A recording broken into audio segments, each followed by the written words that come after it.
त्योहार का दिन है, आज पोला है और महिलाएं, खासतौर से बेटियां मायके जाएंगी और हर्षोल्लास से फिर तीजा मनाएंगी। तो सबसे पहले प्रदेश में सबको उसकी शुभकामनाएं। इस देश की बेटी हूं और कई बार अपने आप से यह सवाल पूछती हूं, यह देश किसका है? क्या यह देश आधी आबादी का है? क्या इस देश में औरतों का कोई हक है?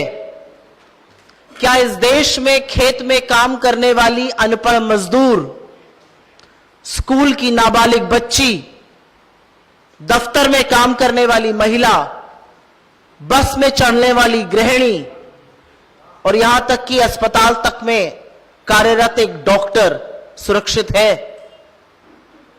और दुख के साथ कहती हूं, त्योहार का हर्ष, त्योहार का उल्लास एक तरफ, ऐसा प्रतीत होता है कि आधी आबादी के लिए, औरतों के लिए इस देश में कोई जगह ही नहीं बची है।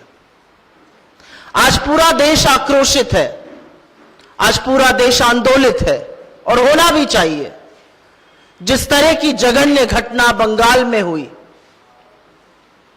जो विभत्स तस्वीरें सामने आई, जो हैवानियत और दरिंदगी हमने देखी, वाकई में रूह कांप जाती है। लेकिन मैं उसे निर्भया 2 नहीं बुलाती हूं। कितनी निर्भया चाहिए इस देश को?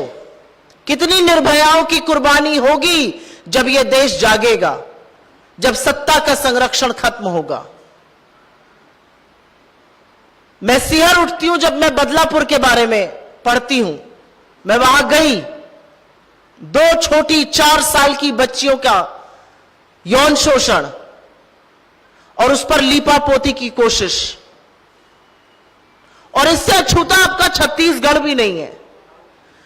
चाहे वो रायपुर के बस स्टेशन पर सामूहिक बलात्कार का मामला हो, चाहे वो भिलाई के डीपीएस स्कूल में 4 साल की बच्ची के साथ यौन उत्पीड़न का मामला हो, चाहे वो रायगढ़ के पुसौर में एक आदिवासी महिला के साथ 14 लोगों के दुष्कर्म का मामला हो, चाहे वो फिर से जशपुर में एक पॉक्सो का नाबालिग बच्ची के साथ सामूहिक दुराचार किया गया हो,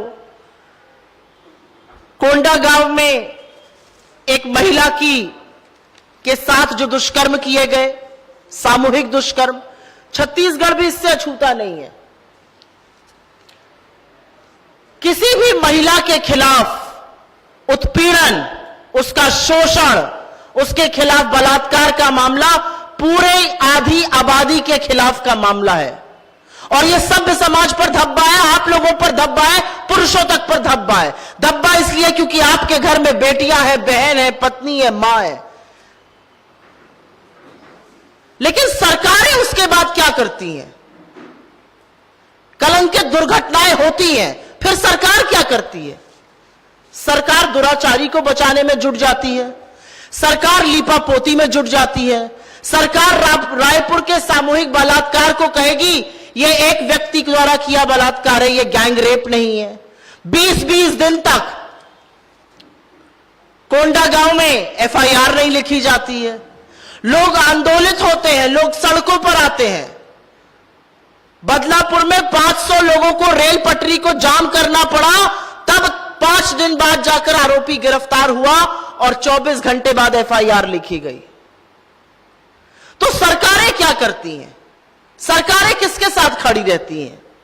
क्या सरकार में बैठे हुए सत्ताधीश इस देश की बेटियों के साथ खड़े हैं? क्या वो महिलाओं के साथ खड़े हैं? क्या वो कहते हैं कि तुम उड़ो, तुम्हें उड़ने के लिए सुरक्षा हम देंगे? ऐसा प्रतीत तो नहीं होता है, क्योंकि चाहे दिल्ली हो, चाहे उत्तर प्रदेश हो, चाहे बिहार हो, चाहे मध्य प्रदेश हो, चाहे छत्तीसगढ़ हो, संरक्षण हमेशा आरोपी को मिलता है। पुलिस और प्रशासन हर बार आरोपी को बचाने की कोशिश करते हुए पाए जाते हैं। उत्पीड़ित महिला को, पीड़ित महिला को दर दर भटकना पड़ता है। और अब न्याय के लिए ये एक नया चलन है, आंदोलन करना पड़ेगा तो आपकी एफआईआर लॉन्च होगी। आंदोलन करना पड़ेगा, तब गैंगरेप को गैंगरेप कहा जाएगा।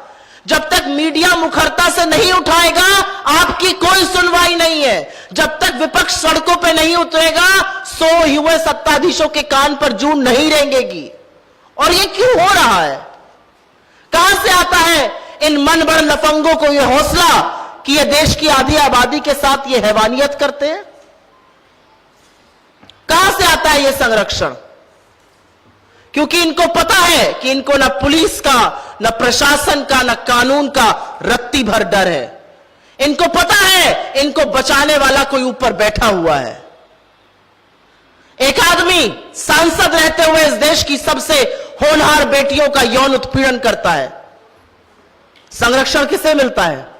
संरक्षण उस आरोपी को मिलता है। बेटियों को सड़कों पर घसीटा जाता है, बूटों तले रौंदा जाता है। वो कहता है दबदबा बना हुआ है, और उसको चुप कराने वाला पूरी सत्ता की सरकार में कोई नहीं था। एक विधायक है, वो हत्या और बलात्कार का दोषी पाया गया उन्नाव में, और उस पर तब तक कार्रवाई नहीं हुई जब तक कोर्ट ने इंटरवीन करके नहीं कहा क्या तमाशा कर रहे हैं, आदमी को गिरफ्तार तो करिए। सारा देश आक्रोशित है। हमने बंगाल में भी प्रदर्शन किया, हमने बदलापुर में भी किया, हमने छत्तीसगढ़ में भी किया। हम जिला भर आज भी प्रेस कॉन्फ्रेंस कर रहे हैं, और कल भी हम इस पर आंदोलन कर रहे हैं। सरकार क्या कर रही है? पिछले 9 महीने में छत्तीसगढ़ में 600 से ज्यादा जघन्य बलात्कार के मामले सामने आए हैं। 3000 से ज्यादा आपराधिक गतिविधियां हुई हैं महिलाओं के खिलाफ। यह हौसला सत्ता में बैठे हुए लोग देते हैं इन लोगों को कि कुछ भी कर लो, संरक्षण हम देंगे। यह हौसला इस देश के प्रधानमंत्री देते हैं, जो सब कुछ जानते हुए, उस रावण की दरिंदगी को जानते हुए कर्नाटक जाते हैं और प्रज्वल रेवन्ना के लिए वोट मांगते हैं। सारा देश आक्रोशित है, सारा देश आंदोलित है। लेकिन आईआईटी बीएचयू के जो बीजेपी के कार्यकर्ता गैंगरेप के आरोपी थे, उनमें से 2 को बेल मिल जाती है, और जब वो घर आते हैं तो ऐसा स्वागत होता है मानो आजादी की लड़ाई लड़कर आए हों। इसलिए आता है हौसला, इसलिए आता है हौसला क्योंकि 2023 और 2024 में जघन्य अपराधों में करीब करीब 20 से 25 मामले ऐसे हैं जिसमें बीजेपी के कार्यकर्ता, उनके नेता, उनके सांसद शामिल हैं। फिर वो उत्तराखंड हो, वो उत्तर प्रदेश हो, वो मध्य प्रदेश हो, तमाम ऐसे वाक्य हैं। सत्ता का नशा हमने सुना था, लेकिन सत्ता का नशा आधी आबादी की बर्बादी में लग जाए, यह कतई नहीं हो सकता है। और वही हो रहा है आपके छत्तीसगढ़ में। छत्तीसगढ़ जिसकी पहचान माई से है, एक फेमिनिन फिगर से, एक फेमिनिन फोर्स से है, उस छत्तीसगढ़ में भी महिलाओं के खिलाफ जो उत्पीड़न के मामले हैं, जो अत्याचार के मामले हैं, जो दुष्कर्म के मामले हैं, उन पर लगातार पर्दा डालने का काम हो रहा है। तो सवाल बनेगा ना, सवाल तो पूछा जाएगा कि यकाएक क्या हुआ है इस देश में? एक पैंडेमिक सी आ गई है, जिधर से खबर आती है महिलाओं के खिलाफ उत्पीड़न की, और जहां से उस खबर के बाद की खबर है वो होती है कि कैसे आरोपी को संरक्षण मिलता है, आरोपी को सहायता मिलती है, महिलाओं के खिलाफ जाकर सहायता मिलती है। पूरा देश आंदोलित है। केस वापस किसके खिलाफ लिया जा रहा है? चिन्मयानंद के खिलाफ, क्योंकि वो बीजेपी के नेता है। आप 2 दिन भी नहीं रुक सकते थे? अभी ये देश उभर नहीं पा रहा है बंगाल की हैवानियत से, छत्तीसगढ़ में हुए दुष्कर्मों से, बदलापुर में हुई दरिंदगी से, और आपको केस वापस लेने की सूझ रही है? ये किस तरह के लोग हैं? जो लोग दोषी पाए गए हैं, जो सजा याफ्ता हैं, उनको आप चुनाव के वक्त इसलिए निकाल देते क्योंकि आपको चंद वोट चाहिए। फिर वो राम रहीम हो या आसाराम हो, ये क्या नजीर हम बना रहे हैं अपनी बेटियों के लिए, आधी आबादी के लिए, इस देश की लड़कियों के लिए, कि आप उड़ना चाहिए, आप आगे बढ़ना चाहिए, आप प्रगति करना चाहिए, लेकिन आपको हर कदम पर एक दुराचारी मिलेगा। और अगर वो दुराचारी, भगवान ना करे, भाजपा से कहीं समर्थित है तो न्याय की उम्मीद छोड़ दीजिए। एक ये नया युग की शुरुआत हो रही है जहां पर न्याय के लिए आम आदमी को सड़कों पे उतर के आंदोलन करना पड़ रहा है। 500 लोगों को एक साथ गिरफ्तार करती है महाराष्ट्र की सरकार। क्यों? क्योंकि वो न्याय मांग रहे थे अपनी बेटियों के लिए। मेरा अपना मानना है, छत्तीसगढ़ में कांग्रेस पार्टी ने एक बड़ी पहल की है। जिला स्तर तक पर हम इसकी आवाज उठा रहे हैं, हम आंदोलन कर रहे हैं। आज हर जिले में इस पे प्रेस वार्ता है जो हमारे सीनियर लीडर्स करेंगे। कल इस पर हर जिले में राज्य स्तर पे इसके बाद एक बड़ा आंदोलन है, क्योंकि कोई भी समाज, कोई भी प्रदेश, कोई भी देश आधी आबादी के साथ ऐसे दुष्कर्म होने पर चुप नहीं बैठ सकता है। और इसीलिए हमारी आपसे गुजारिश है कि इस मामले को उठाइए, इस मामले को जो उचित कवरेज है वो दीजिए, जिससे कि सत्ता में बैठे हुए लोग जागे, पुलिस प्रशासन सजग हो और महिलाओं को सुरक्षा मिले, संरक्षण मिले और वो सशक्त बने। हम महिला सशक्तिकरण के, बेटी बचाओ बेटी पढ़ाओ के खोखले दावों से आगे जाकर महिलाओं के लिए अवसर तो मांग ही रहे हैं, लेकिन सर्वप्रथम महिलाओं के लिए, बेटियों के लिए सुरक्षा मांग रहे हैं। और असलियत यह है कि मेरा देश इस कगार पर आ गया है कि ना खेत में काम करने वाली दिहाड़ी मजदूर, न छोटी बच्चियां, ना अस्पताल में डॉक्टर, आज कोई सुरक्षित नहीं है। आपके सवालों का स्वागत है। जी,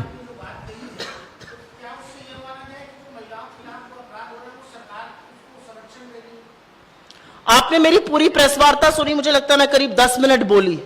मैंने क्या बोला उसमें? मैंने बोला कि महिलाओं के खिलाफ अपराध होता है वो एक सभ्य समाज पर कलंक है, हमारे और आप पर कलंक है।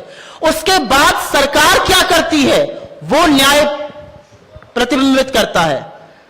सरकार यहां पर मामलों को दबाने की कोशिश करती है, सामूहिक बलात्कार को सिंगल रेप बताने की कोशिश करती है, 20-20 दिन तक एफआईआर नहीं करती है। जब आपके जैसे मूर्धन्य पत्रकार कुछ मामलों को उठाते हैं, आवाज देते हैं, विपक्ष सड़कों पे उतरता है, तब एफआईआर लॉन्च हो रही है। तो हम क्यों ना कहें कि संरक्षण सरकार आरोपियों को दे रही है और बेटियों को नहीं दे रही है। और ये एक पैटर्न है, ये बीजेपी रूल स्टेट्स में पैटर्न है। मैं उत्तर प्रदेश से आती हूं, आपको एक के बाद एक तमाम ऐसे वाक्य गिना सकती हूं जहां पर ऐसा होता है। संरक्षण आरोपी को हम क्यों देते हैं? इस देश के प्रधानमंत्री ने बेटियों से हाथ मिलाया जब वो मेडल लेकर आई, और जब उन्होंने यौन शोषण के लिए आवाज उठाई तो उनको बूटों के तले उनके घर से 500 मीटर दूर पर रौंदा गया। प्रधानमंत्री के मुंह से एक शब्द नहीं निकलता है। ये नजीर हम बना रहे हैं। काशी के सांसद है नरेंद्र मोदी जी, काशी में भी IIT BHU में गैंगरेप के आरोपी बीजेपी की IT सेल के लड़के सक्षम पटेल, कुणाल पांडे, आनंद चौहान, 2 को बेल मिल गई, उनका स्वागत हो रहा है। लाल किले की प्राचीर से प्रधानमंत्री महिला सुरक्षा की बात करते हैं, और थोड़ी देर बाद बलात्कार और हत्या के दोषी गुजरात की जेल से निकलते हैं और उनका ऐसा स्वागत होता है मानो जग जीत कर आए हो। ये नजीर बना रहे हैं हम। तो हम क्यों ना बोले कि ऐसे लफंगों का, ऐसे दरिंदों का, ऐसे हैवानों को संरक्षण और हौसला बुलंद करने का काम सरकारें कर रही हैं। जिज्ञासा।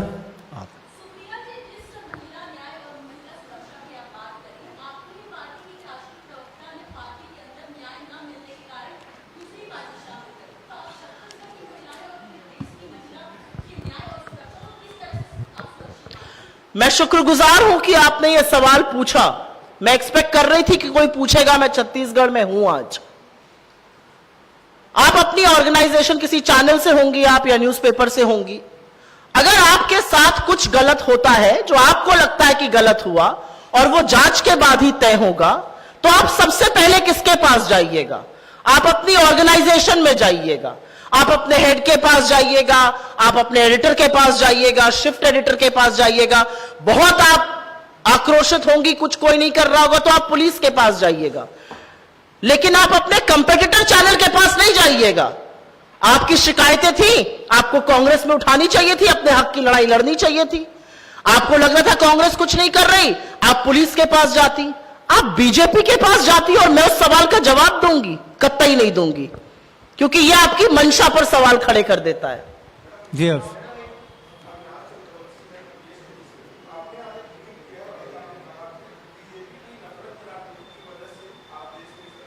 क्या है? मुझे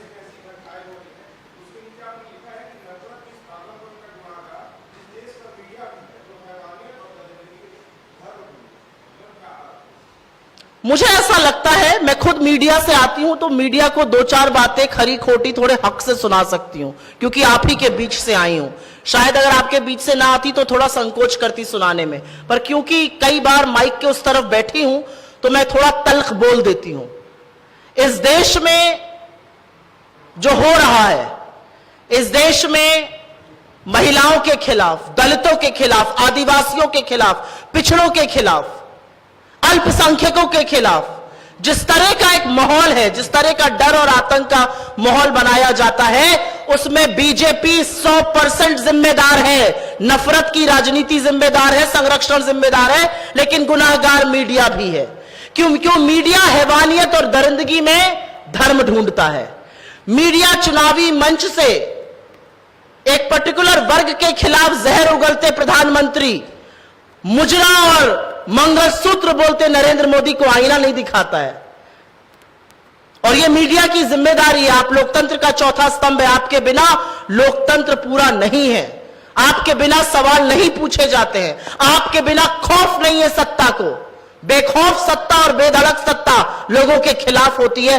आप लोग अपनी ताकत कहीं भूल चुके हैं। तो बिल्कुल मुझे मीडिया से बहुत शिकायत है, क्योंकि आपके बीच से आई हूं और मुझे लगता है कि आप जैसे पत्रकार तो फिर भी आवाज उठाते हैं, लेकिन जो बड़े बड़े प्रभावी पत्रकार, जो मठाधीश दिल्ली में बैठते हैं, वो चरण वंदन के अलावा पत्रकारिता नहीं कर रहे हैं। जी स्टार जी।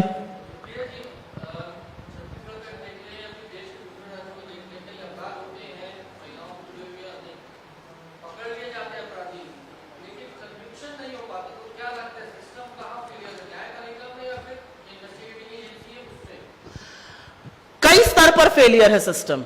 और मैं एक औरत होने के नाते, और मुझे लगता है काफी सारी महिलाएं जो बैठी हैं उनके बिहाफ पर, अपनी बहनों के बिहाफ पर एक बात कह सकती हूं कि हम सबसे पहले ठगा हुआ महसूस करते हैं जब किसी महिला के खिलाफ कुछ हो जाता है। पहली प्रतिक्रिया सामाजिक विक्टिम शेमिंग की होती है।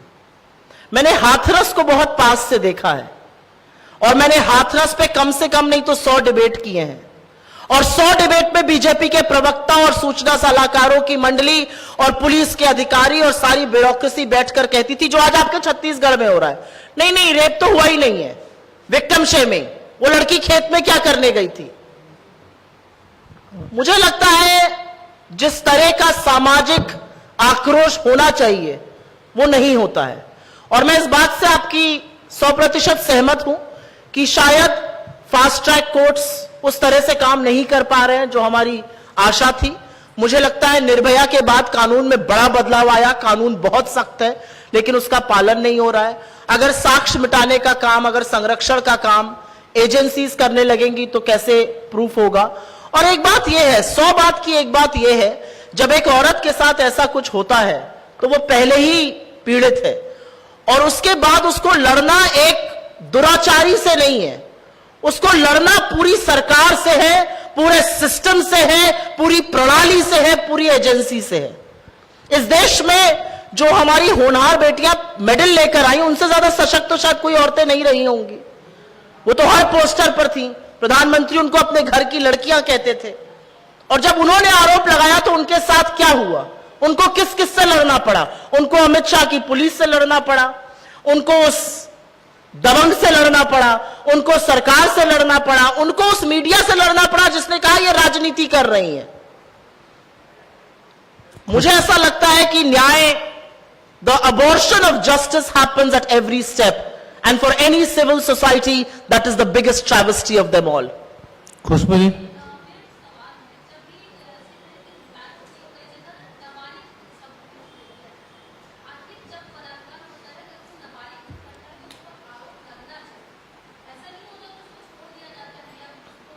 हमारे लॉज हैं ऐसे कि नाबालिग और बालिग में फर्क है, और इसीलिए पॉक्सो का बनाया गया। अगर पीड़ित नाबालिग है तो पॉक्सो का केस होगा। आपके छत्तीसगढ़ में तो पॉक्सो में एफआईआर नहीं करते हैं। पॉक्सो में एफआईआर ही नहीं, पॉक्सो में अगर किसी का नाम आया है और अगर आप उसके खिलाफ कार्रवाई नहीं कर रहे हैं तो आप भी पॉक्सो के आरोपी बन जाते हैं। उसके बाद भी छत्तीसगढ़ की आपकी पुलिस एक्ट नहीं करती है। बालिग और नाबालिग में अंतर कानून करता है, और मुझे लगता है कि बहुत सारी ऐसी चीजें हैं जिसमें सामाजिक चेतना की तो जरूरत है ही, लेकिन शायद कानूनों को रिविजिट करने की भी जरूरत है। हाँ, महिला कांग्रेस निरंतर प्रदर्शन करती है, महिला कांग्रेस निरंतर बेटियों के साथ खड़ी रहती है, लेकिन इस देश को सुरक्षित रखना महिला कांग्रेस की अकेले जिम्मेदारी नहीं है। इस देश को सुरक्षित रखना यहां बैठे हर पुरुष की जिम्मेदारी है, चाहे वो माइक के इधर हो चाहे वो माइक के उधर हो। इस देश को सुरक्षित रखना जितनी महिलाओं की जिम्मेदारी है उतनी ही पुरुषों की जिम्मेदारी है। मैं उस दिन का स्वागत करूंगी जब महिला कांग्रेस से आगे बढ़ के ये बात होगी, और हमारी कांग्रेस की जो इकाई है छत्तीसगढ़ की, वो इस पर आंदोलन कर रही है, और मैं इस बात की शुक्रगुजार हूं।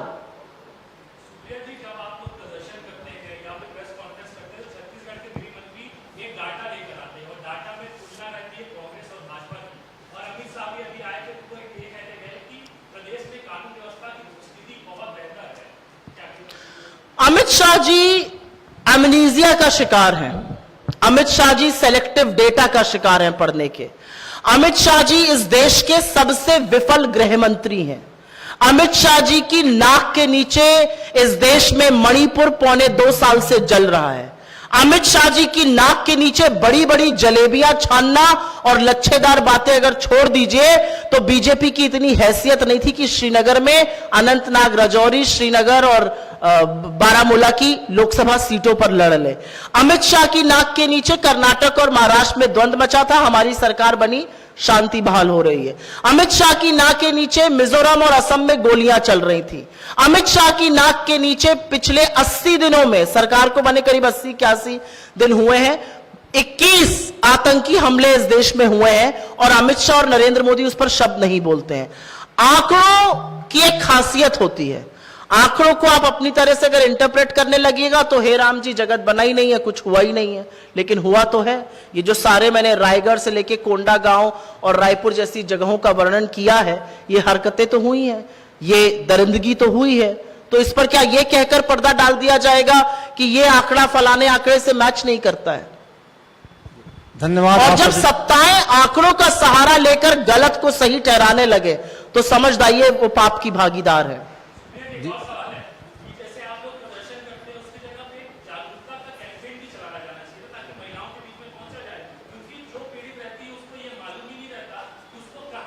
अच्छा सजेशन है, मैं जरूर अपने शीर्ष नेतृत्व तक भी पहुंचाऊंगी। छत्तीसगढ़ के यशस्वी अध्यक्ष यहां बैठे हुए हैं, ये जरूर इसको क्रियान्वित करेंगे। जी, आप सभी का आभार, धन्यवाद। बहुत धन्यवाद।